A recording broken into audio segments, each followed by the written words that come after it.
從聖經看發展心理學。發展心理學長期用於理解人類在生命各階段的認知、情緒與行為變化，而聖經也顯示上帝按着人不同年齡與心靈狀態互動與啟示。本章節旨在從聖經出發，觀察兒童、青少年與成人的信仰歷程，並與心理發展理論對話。兒童與信仰的起始。聖經對兒童的重視從舊約至新約皆有明證，教養孩童，使他走當行的道。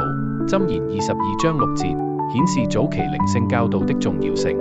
耶穌也曾說：讓小孩子到我這裡來。馬可福音10章14節肯定兒童的屬靈價值，這與 Piaget 的具體運思期相輔平方。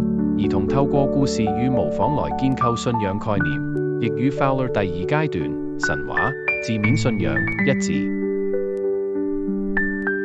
青少年與信仰的探索。青少年處於自我建構與價值辨識的關鍵期。聖經中的少年撒母耳在聖殿中領受異象，撒母耳記上3章1-10節，是青少年能與神建立個人關係的例證。耶穌12歲在聖殿中與教師對話，路加福音2章46節，亦展現其早期的神學對話能力。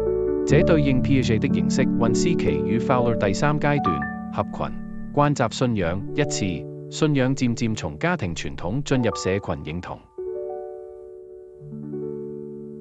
成人與信仰的成熟。保羅勸勉，在悟性上作大人。哥林多前書下午2點20分，說明屬靈成長不僅在於知識，更在於內化與實踐。亞伯拉罕蒙召離本地本族本家，創世記12章，是一個信仰決定與歷程的開始。